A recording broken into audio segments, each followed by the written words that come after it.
नमस्कार दोस्तों, life high education class में आप सभी का स्वागत है, अभिनंदन है। आज जो मैं कहानी लेकर आया हूँ, रोज़ कहानी है।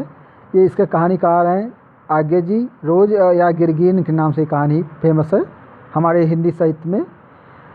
ये कहानी हमारे यूजीसी नेट जे है, वो असिस्टेंट प्रोफेसर के एग्जाम में महत्वपूर्ण है। चलो शुरुआत करते हैं ये कहानी भाई साहब लोग। दोपहर में उस सूने आंगन में पैर रखते हुए मुझे ऐसा जान पड़ा मानो उस पर किसी सांप की छाया मंडरा रही हो। उसके वातावरण में कुछ ऐसा आकत अस्पृश्य किंतु फिर भी बोझल और परकंप और घना सा फैल रहा था। मेरी आटे सुनते ही मालती बाहर निकली। मुझे देखकर पहचान कर उसकी मुरझाई हुई मुख मुद्रा तनिक से मीठे विस्मय से जागी सी और फिर पूर्ववत हो गई। उसने कहा, आ जाओ, और बिना उत्तर की प्रतीक्षा किए भीतर की ओर चली। मैं भी उसके पीछे हो लिया। भीतर पहुंचकर मैंने पूछा, वो यहाँ नहीं हैं? अभी आए नहीं, दफ्तर में हैं, थोड़ी देर में आ जाएंगे। कोई 1:30-2 बजे आया करते हैं। कब के गए हुए हैं? सवेरे उठते ही चले जाते हैं। मैं हूँ कर पूछने को हुआ, और तुम इतनी देर क्या करती हो? पर फिर सोचा, आते ही एकाएक प्रश्न ठीक नहीं है। मैं कमरे के चारों ओर देखने लगा। मालती एक पंखा उठा लाई और मुझे हवा करने लगी। मैंने आपत्ति करते हुए कहा, मुझे नहीं चाहिए। पर वह नहीं मानी। बोली, वह चाहिए कैसे नहीं? इतनी धूप में तो आए हो यहाँ तो। मैंने कहा, अच्छा लाओ, मुझे दे दो। वह शायद ना करने वाली थी, पर तभी दूसरे कमरे से शिशु की रोने की आवाज़ सुनकर अब उसने चुपचाप पंखा मुझे दे दिया और घुटनों पर हाथ टेक कर एक थकी हुई हूँ करके उठी और भीतर चली गई। मैं उसके जाते हुए दुबले शरीर को देखकर सोचता रहा, क्या है या कैसी छाया सी इस घर पर छाई हुई है। मालती मेरी दूर के रिश्ते की बहन है, किंतु उसे सखी कहना ही उचित है, क्योंकि हमारा परस्पर संबंध सख का ही रहा है। हम बचपन से इकट्ठे खेले हैं, इकट्ठे लड़े और पिटे हैं, और हमारी पढ़ाई भी बहुत सी इकट्ठे ही हुई थी, और हमारे व्यवहार भी सदा सख की स्वेच्छा और स्वच्छंदता ही रही है। वह कभी भातृत्व के या बड़े या छोटे बन के बंधनों में नहीं घिरा है। मैं आज कोई 4 वर्ष बाद उसे देखना आया हूँ। जब मैंने उसे इससे पूर्व देखा था तब वह लड़की ही थी। अब वह विवाहिता है, एक बच्चे की माँ भी है। इसमें कोई परिवर्तन उसमें आया होगा, और यदि आया होगा तो क्या, यह मैंने अभी तक नहीं सोचा था। किंतु अब उसकी पीठ की ओर देखता हुआ मैं सोच रहा था, यह कैसी छाया इस घर पर छाई हुई है। मैं विशेषता मालती को बच्चे को लेकर लौट आई और फिर मुझसे कुछ दूर नीचे बैठी हुई दरी पर बैठ गई। मैंने अपनी कुर्सी घुमाकर कुछ उसकी ओर उन्मुख होकर पूछा, इसका नाम क्या है? मालती ने बच्चे की ओर देखते हुए उत्तर दिया, नाम तो कोई निश्चित नहीं किया गया, वैसे टिट्टी कहते हैं। मैंने उसे बुलाया, टिट्टी टिट्टी आ जा, पर वह अपनी बड़ी बड़ी आंखों से मेरी ओर देखता हुआ अपनी माँ से चिपट गया और रुआसा होकर करने लगा, ऊ। मालती ने फिर उसकी ओर एक नज़र देखा और फिर बाहर आंगन की ओर देखने लगी। काफ़ी देर मौन रहा। थोड़ी देर तक वह मौन आकस्मिक ही था, जिससे मैं प्रतीक्षा में था मालती कुछ पूछे, किंतु उसके बाद एकाएक मुझे ध्यान हुआ कि मालती ने कोई बात ही नहीं की, या भी नहीं पूछा कि मैं कैसा हूँ, कैसे आया हूँ। चुपचाप बैठी रहे। क्या विवाह के 2 वर्ष में ही वह बीते दिन भूल गई, या मुझे दूर इस विशेष अंतर पर रखना चाहती थी, क्योंकि वह निर्बाध स्वच्छता अब तो नहीं हो सकती है, पर फिर भी ऐसा मौन जैसा अजनबी से भी नहीं होना चाहिए। मैंने कुछ खिन्न सा होकर दूसरी ओर देखते हुए कहा, जान पड़ता है तुम मेरे आने से विशेष प्रसन्नता नहीं हुई। उसने एकाएक चौंक कर कहा, हूँ प्रश्न सूचक था, किंतु इसलिए नहीं कि मालती ने मेरी बात सुनी नहीं थी, केवल विस्मय के कारण। इसलिए मैंने अपनी बात दोहराई नहीं, चुप बैठा रहा। मालती कुछ बोली ही नहीं। तब थोड़ी देर बाद मैंने उसकी ओर देखा। वह एकटक मेरी ओर देख रही थी, किंतु मेरे उधर उन्मुख होते ही उसने आंखें नीची कर ली। फिर भी मैंने देखा कि उन आंखों में कुछ विचित्र सा भाव था, मानो मालती के भीतर कहीं कुछ चेष्टा कर रहा हो, किसी बीती हुई बात को याद करने की, किसी बिखरे हुए वायुमंडल को पुनः जगाकर गतिमान करने की, किसी टूटे हुए व्यवहार तंत्र को पुनः जीवित करने की, और चेष्टा में सफल ना हो रहा हो। वैसे जैसे देर से प्रयोग में न लाए हुए अंग को व्यक्त एकाएक उठाने लगे और पाए कि वह उठता ही नहीं, चिर विस्मृत में मानो मर गया हो है। उतने ही क्षीर बल से यद्यपि यह सारा पराब बल है, उठ नहीं सकता। मुझे ऐसा जान पड़ा मानो किसी जीवित प्राणी के गले में किसी मृत जंतु का तोक डाल दिया गया हो। वह उसे उतारकर मैं फेंकना चाहे पर उतार न पाए। तभी किसी ने किवाड़ खटखटाए। मैंने मालती की ओर देखा पर वह नहीं हिली। जब किवाड़ दूसरी बार खटखटाए गए तब वह शिशु को अलग करके उठी और किवाड़ खोलने लगी। वो यानी मालती के पति आए हैं। मैंने उन्हें पहली बार देखा था, यद्यपि फोटो से उन्हें पहचाना था। परिचय हुआ। मालती खाना तैयार करने आंगन में चली गई और हम दोनों भीतर बैठकर बातचीत करने लगे, उनकी नौकरी के बारे में, उनके जीवन के बारे में, उनके स्थान के बारे में और ऐसे अन्य विषयों के बारे में जो पहले परिचय पर उठा करते हैं, एक तरह का स्वहर्षात्मक कवच बनकर। मालती के पति का नाम महेश्वर है। वह एक पहाड़ी गांव में सरकारी डिस्पेंसरी के डॉक्टर हैं। उसी हैसियत से इन क्वार्टरों में रहते हैं। प्रातःकाल 7 बजे डिस्पेंसरी चले जाते हैं और 1:30 या 2 बजे लौटते हैं। उसके बाद दोपहर भर छुट्टी रहती है। केवल शाम को 1-2 घंटे फिर चक्कर लगाने के लिए जाते हैं। डिस्पेंसरी के साथ छोटे से अस्पताल में पड़े हुए रोगियों को देखने और अन्य ज़रूरत हिदायत करने और उनका जीवन भी बिल्कुल एक निर्दिष्ट ढर्रे पर चलता है। नित्य वही काम, उसी मरीज के यहाँ वही हिदायत, वही नुस्खे, वही दवाइयाँ, वही स्वयं उकताए हुए हैं। इसलिए और साथ ही इस भयंकर गर्मी के कारण वह अपने फुर्सत के समय भी सुस्त ही रहते हैं। मालती हम दोनों के लिए खाना ले आई। मैंने पूछा, तुम नहीं खाओगी या खा चुकी? महेश्वर बोले कुछ हंसकर, वह पीछे खाया करती हैं। पति 2:30 बजे खाना खाने आते हैं, इसलिए पत्नी 3 बजे तक भूखी बैठी रहेगी। महेश्वर खाना आरंभ करते हुए मेरी ओर देखकर बोले, आपको तो खाने का मज़ा क्या ही आएगा, ऐसे बेवक्त खा रहे हैं। मैंने उत्तर दिया, वाह, देर से आने पर तो अच्छा लगता है, भूख बढ़ी हुई होती है, पर शायद मालती बहन को कष्ट होगा। मालती टोक कर बोली, ऊह, मेरे लिए तो यह नई बात नहीं है, रोज़ ही ऐसा होता है। मालती बच्चे को गोद में लिए हुए थी। बच्चा रो रहा था पर उसकी और कोई भी ध्यान नहीं दे रहा था। मैंने कहा, यह रोता क्यों है?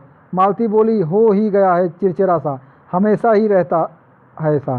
फिर बच्चे को डांटकर कहा, चुप कर, जिससे वह और भी रोने लगा। मालती ने फिर भूमि पर बैठा दिया और बोली, अच्छा ले, रो ले, और रोटी लेने आंगन की ओर चली गई।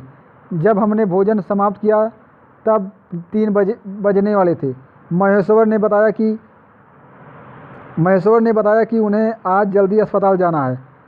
यहाँ 1-2 चिंताजनक केस आए हुए हैं जिनका ऑपरेशन करना पड़ेगा। 2 की शायद टांग काटनी पड़े, गिरगिरीन हो गया है। थोड़ी ही देर में वह चले गए। मालती किवाड़ बंद कर आई और मेरे पास बैठने ही लगी थी कि मैंने कहा, आप खाना तो खा लो, मैं उतनी देर टिट्टी से खेलता हूँ। वह बोली, खा लूँगी, मेरे खाने की कौन बात है, किंतु चली गई। मैं टिट्टी को हाथ में लेकर झुलाने लगा, जिससे वह कुछ देर के लिए शांत हो गया। दूर शायद अस्पताल में 3 खड़के। एकाएक मैं चौंका। मैंने सुना मालती वहीं आंगन में बैठी अपने आप ही एक लंबी सी थकी हुई सांस के साथ कह रही थी, 3 बज गए, मानो बड़ी तपस्या के बाद कोई कार्य संपन्न हो गया हो। थोड़ी ही देर में मालती फिर आ गई। मैंने पूछा, तुम्हारे लिए कुछ बचा भी था? सब कुछ तो बहुत था। हाँ, बहुत था, भाजी तो सारी मैं ही खा गया था, वहाँ बचा कुछ होगा नहीं।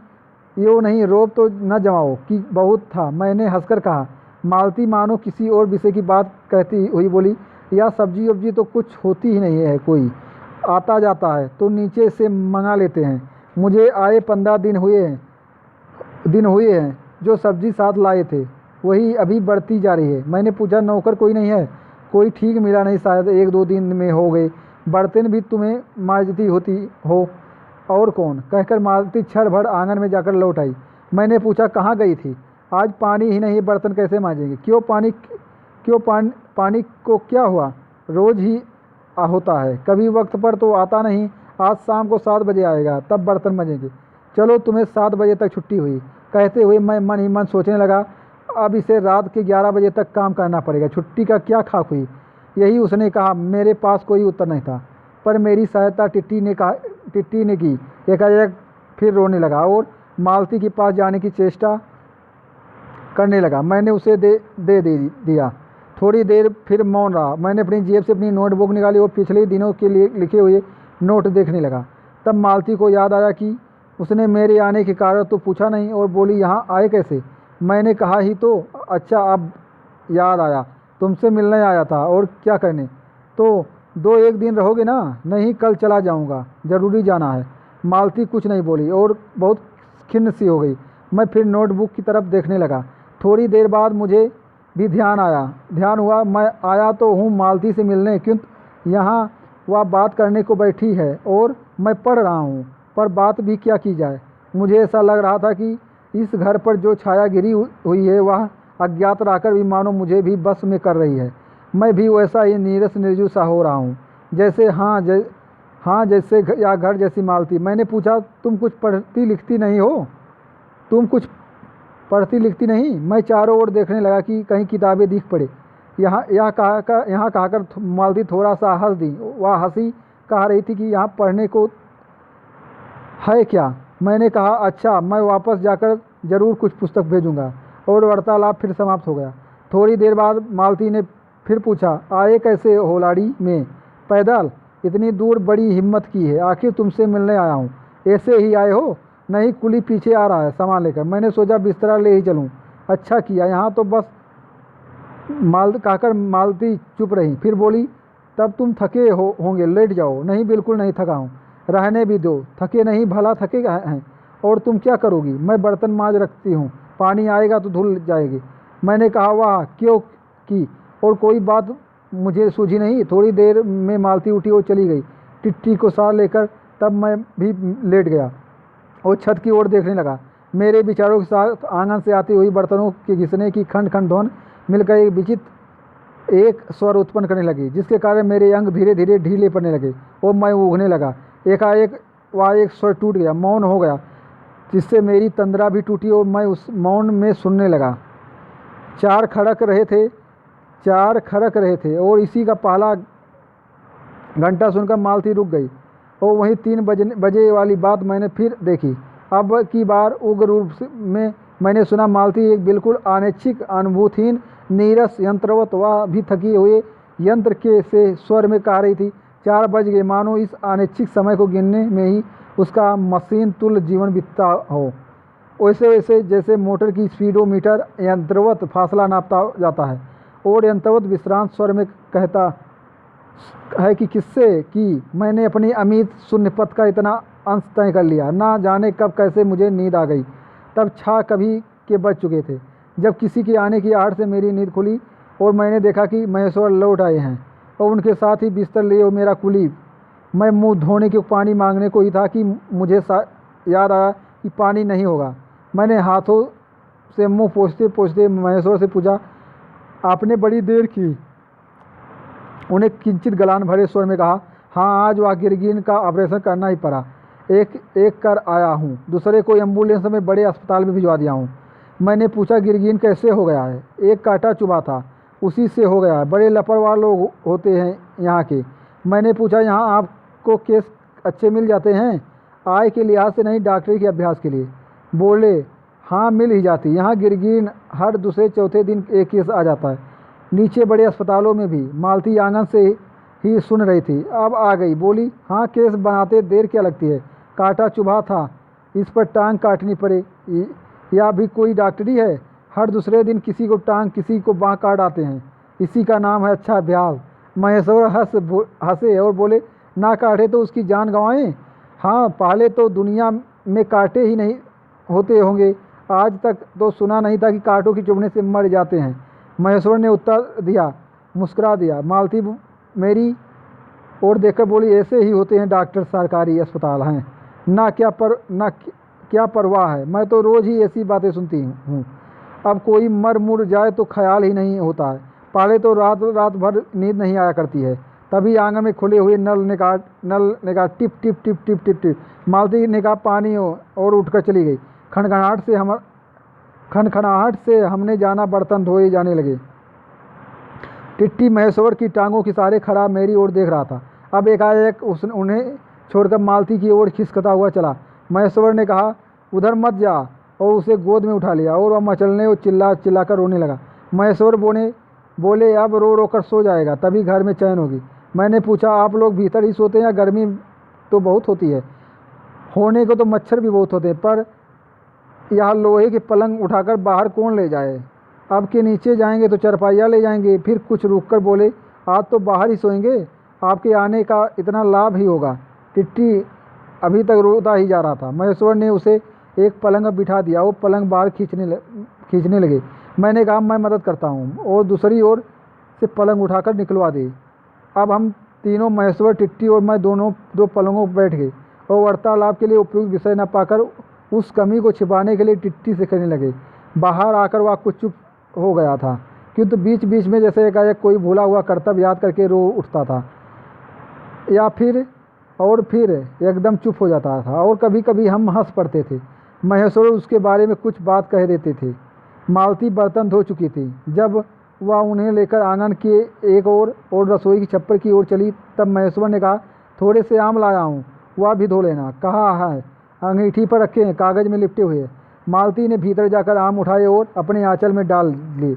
जिस कागज़ में वो लिपटे हुए थे वह किसी पुराने अखबार का टुकड़ा था। मालती चलती चलती संध्या के उस क्षर प्रकाश में उसी को पढ़ती जा रही थी। वह नल के पास जाकर खड़ी उसे पढ़ती रही। जब दोनों ओर पढ़ चुकी तब वह एक लंबी सांस लेकर उसे फेंक कर आम धोने लगी। मुझे एकाएक याद आया, बहुत दिनों की बात है, जब हम अभी स्कूलों में भर्ती हुए ही थे, जब हमारा सबसे बड़ा सुख, सबसे बड़ी विजय थी हाजिरी हो चुकने के बाद चोरी के क्लास से निकल भागना और स्कूल से कुछ दूरी पर आम के बगीचे में पेड़ों पर चढ़कर कच्ची आमियाँ तोड़ कर खाना। मुझे याद आया, कभी जब मैं भाग आता तो मालती नहीं आ पाती थी, तब मैं भी खिन्न मन लौट आया करता था। मालती कुछ नहीं पढ़ती थी। उसके माता पिता तंग थे। एक दिन उसके पिता ने उसे एक पुस्तक ला कर दी और कहा कि इसके 20 पेज रोज़ पढ़ा करो। हफ्ते भर बाद मैं देखूं कि इसे समाप्त कर चुकी हो, नहीं तो मार मार कर चमेरी उधेड़ दूंगा। मालती ने चुपचाप किताब ले ली, पर क्या उसने पढ़ी? वह नित्य ही उसके 10 पन्ने 20 पेज फाड़ कर फेंक देती थी और अपने खेल में किसी बात फर्क न पड़ने देती थी। जब 8वें दिन उसके पिता ने पूछा, किताब समाप्त कर ली? तो उत्तर दिया, हाँ कर ली। पिता ने कहा, लाओ मैं प्रश्न पूछूंगा। तो चुपचाप खड़ी रही। पिता ने कहा तो उद्धत स्वर में बोली, किताब मैंने फाड़ कर फेंक दी है, मैं नहीं पढ़ूंगी। उसके बाद वह बहुत पिटी, पर वह अलग बात है। इस समय मैं यही सोच रहा था कि वह उद्धत और चंचल मालती आज कितनी सीधी हो गई है, कितनी शांत और एक अखबार के टुकड़े को तरसती है। यह क्या है? तभी महेश्वर ने पूछा, रोटी कब बनेगी? बस अभी बनाती हूँ। पर अब की बार जब मालती रसोई की ओर चली तब टिट्टी की कर्तव्य भावना बहुत विस्तीर हो गई थी। वह मालती की ओर बढ़ाकर रोने लगा और नहीं माना। मालती उसे भी गोद में लेकर चली गई। रसोई में बैठकर एक हाथ से उसे थपकने और दूसरे से कई छोटे छोटे डिब्बे उठाकर अपने सामने रखने लगी और हम दोनों चुपचाप रात्रि की ओर और भोजन की और एक दूसरे से कुछ कहने की और न जाने किस किस न्योता की पूर्ति की प्रतीक्षा करने लगे। हम भोजन कर चुके थे और बिस्तरों पर लेट गए थे और टिट्टी सो गया था। मालती पलंग के एक और मोम जामा बिछाकर उसे उस पर लिटा गई थी। वह सो गया था, पर नींद में कभी कभी चौंक उठता था। एक बार तो उठकर बैठ भी गया था, पर तुरंत ही लेट गया। मैंने महेश्वर से पूछा, आप तो थके होंगे, तो सो जाइए। वह बोले, थके तो आप अधिक होंगे, 18 मील पैदल चलकर आए हैं। किंतु उनके स्वर ने मानो जोड़ दिया, थका तो मैं भी हूँ। मैं चुप रहा। थोड़ी देर में किसी अपर संज्ञा ने मुझे बताया, वह ऊँघ रहे हैं। तब लगभग 10:30 बजे थे। मालती भोजन कर रही थी। मैं थोड़ी देर मालती की ओर देखता रहा। वह किसी विचार में, यद्यपि वह बहुत गहरे विचार में नहीं लीन हुई थी, धीरे धीरे खाना खा रही थी। फिर मैं इधर उधर खिसक कर वह आराम से होकर आकाश की ओर देखने लगा। पूर्णिमा थी, आकाश अनबढ़ था। मैंने देखा कि उस सरकारी क्वार्टर के दिन में अत्यंत शुष्क और नीरस लगने वाली स्लेट की छत भी चांदनी में चमक रही थी। वो अत्यंत शीतलता और स्निग्धता से छलक रही थी, मानो चंद्रिका उन पर से बहती हुई आ रही है और झड़ रही हो। मैंने देखा पवन में चीड़ के वृक्ष गर्मी से सूखकर मटमैले हुए चीड़ के वृक्ष के धीरे धीरे गा रहे हों। कोई राग जो कोमल है किंतु करुण नहीं, अशांतिमय है किंतु उद्वेगमय नहीं। मैंने देखा प्रकाश से धुंधले नीले आकाश के तट पर जो चमगादड़ नीरो उड़ान से चक्कर काट रहे हैं, वो भी सुंदर दिखते हैं। मैंने देखा कि दिन भर की तपन, अशांति, थकान, दाह पहाड़ों में से भाप से उठकर वातावरण में खोए जा रहे थे, जिसे ग्रहण करने के लिए पर्वत शिशुओं ने भी अपनी चीड़ वृक्ष रूपी भुजाएं आकाश की ओर बढ़ा रखी थी। पर यह सब मैंने ही देखा। अकेले मैसूर उग रहे थे और मालती उस समय भोजन से निर्भित होकर दही जमाने के लिए मिट्टी का बर्तन गर्म पानी से धो रही थी। वो कह रही थी कि अभी छुट्टी हुई जाती है और मेरे कहने पर ही कि 11 बजने वाले हैं। धीरे से सिर हिलाकर जता रही थी कि रोज़ ही इतने बज जाते हैं। मालती ने वह सब कुछ नहीं देखा। मालती का जीवन अपनी रोज़ की नियत गत से बहा जा रहा था और एक चंद्रमा की चंद्रिका के लिए, एक संसार के लिए रुकने को तैयार नहीं था। चांदनी में शिशु कैसा लगता है, इस अलस जिज्ञासा में मैंने टिट्टी की ओर देखा और एकाएक मानो किसी सहसोचित वमता से उठा और खिसक कर पलंग से नीचे गिर पड़ा और चिल्ला कर रोने लगा। महेश्वर ने चौंक कर कहा, क्या हुआ? मैं झपट कर उसे उठाने दौड़ा। मालती रसोई से बाहर निकल आई और मैंने उस खट शब्द को याद करके धीरे से करुणा भरे स्वर में कहा, चोट बहुत लग गई बेचारे की। यह सब मानो एक शिक्षण में, एक ही क्रिया की गति में हो गया है। मालती ने रोते हुए शिशु को मुझसे लेने के लिए हाथ बढ़ाते हुए कहा, इसके चोटें लगती ही रहती है, रोज़ ही गिर पड़ता है। एक छोटे क्षण भर के लिए मैं स्तब्ध हो गया। फिर एकाएक मेरे मन में, मेरे समूचे अस्तित्व ने विद्रोह के स्वर में कहा, मेरे मन न भीतर ही बाहर एक शब्द भी नहीं निकला, माँ युवती, माँ, या तुम्हारे हृदय का क्या हो गया है जो तुम अपने एकमात्र बच्चे के गिरने पर ऐसी बातें कह सकती हो, और या अभी जब तुम्हारा सारा जीवन तुम्हारे आगे है। और तब एकाएक मैंने जाना कि वह भावना मिथ्या नहीं है। मैंने देखा कि सचमुच वह उस कुटुंब में कोई गहरी भयंकर छाया घर कर गई है। उनके जीवन के इस पहले ही यौवन में घुन की तरह लग गई है। उसका इतना अभिन्न अंग हो गई है कि वो उसे पहचानते ही नहीं हैं, उसी की परिधि में घिरे हुए चले जा रहे हैं। इतना ही नहीं, मैंने उस छाया को भी देख भी लिया है। इतनी देर में पूर्ववत शांति हो गई। महेश्वर फिर लेट कर उग रहे थे। टिट्टी मालती के लेटे हुए शरीर से चिपट कर चुप हो गया था। यद्यप कभी एक आध सिसकी उसके छोटे से शरीर को हिला देती थी। मैं अभी अनुभव करने लगा था कि बिस्तर अच्छा सा लग रहा है। मालती चुपचाप ऊपर आकाश में देख रही थी, किंतु क्या चंद्रिका को या तारों को। तभी 11 का घंटा बजा। मैंने अपनी भारी हो रही पलकें उठाकर अकस्मात किसी अस्पष्ट प्रतीक्षा से मालती की ओर देखा। 11 के पहले घंटे की खरकन के साथ मालती की छाती का एकाएक फफोली की भात उठी और धीरे धीरे बैठने लगी। वो घंटा ध्वनि के कंपन के साथ मूक हो जाने लगी। आवाज़ में उसने कहा, 11 बज गए। डलहौजी, मई 1934। यहीं पर एक कहानी समाप्त होती है। ये कहानी यदि आपको सबको अच्छा लगे तो like, share and comment and मेरे चैनल को जरूर सब्सक्राइब करें मेरे मित्रों, क्योंकि इससे मेरा भी प्रोत्साहन बढ़ेगा। सब्सक्राइब जरूर करें मित्रों। सब्सक्राइब करेंगे तो हमारे चैनल को अपने मित्रों में शेयर जरूर करें। ये यूजीसी नेट और असिस्टेंट प्रोफेसर की एग्ज़ाम के लिए महत्वपूर्ण कहानी है और ये कहानी आप सुनते हैं। आप सबकी इसके लिए धन्यवाद। Thank you very very much.